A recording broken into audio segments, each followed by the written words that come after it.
Hey guys, Frank Spencer, Mr. Chatsworth here. And right now I know it's on your mind because it's on everyone's mind.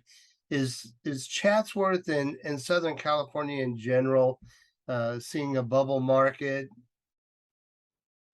Let's talk about it a little bit.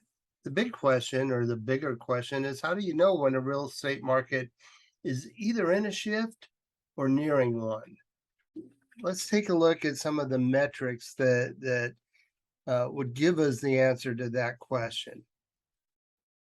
First one would be that your average house payment jumps by nearly 50% in less than a year.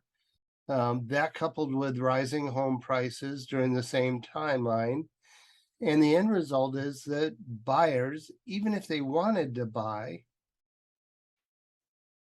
lose a substantial portion of their buying power over that same period. That's strike one. In August, 54,416 homes were sold in the 6 counties that make up Southern California.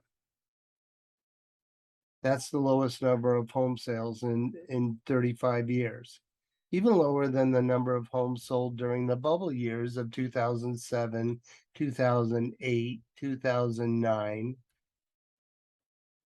when the world seemed to end and no one could sell their home. Strike two. If we were facing a bubble or a shifting market, more to the point, interest rates would continue to rise. Need I say more? You see, for every point that interest rates go up, buyers lose about 12% of their buying power.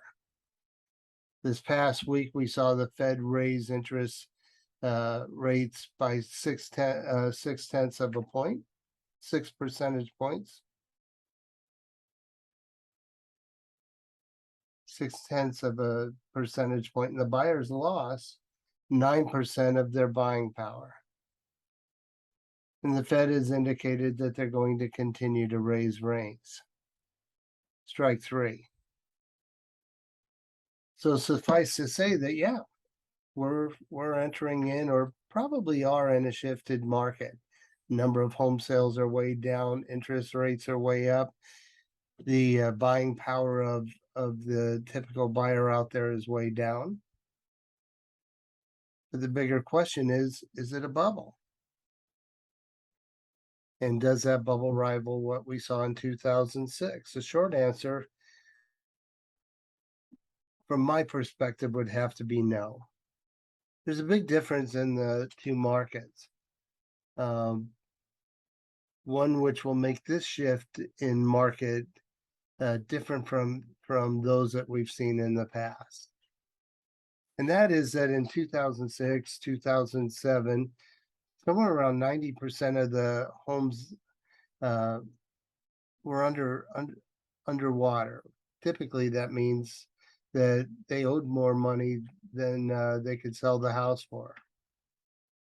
Today, a like number of homes and homeowners have substantial equity. And those homeowners not only don't have to sell, more to the point, it's unlikely that they will. Because to do so would require that they give up their 2%, 3%, 4% interest rate and have to live with today's 6.29 to probably getting close to 7% for a 30-year fixed rate mortgage. That scenario is not very attractive to the baby boomer generation that's sitting on a substantial portion of today's potential inventory.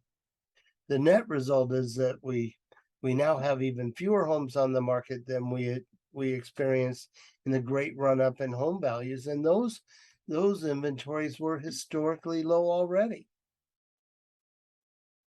So what can we expect for the immediate future? My guess is that it's inevitable. Prices will adjust.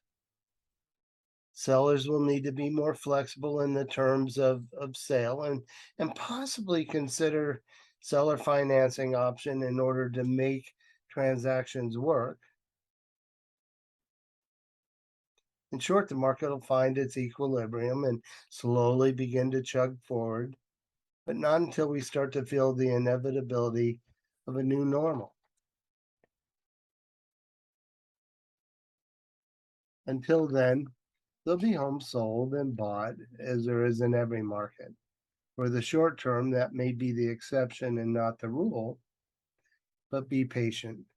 This too shall pass. And that's a quick look at where we think the market's going. We don't think prices are going to absolutely collapse.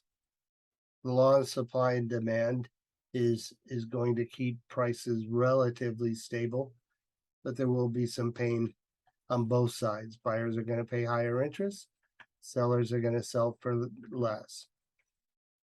And with that, that's your Chatsworth market update.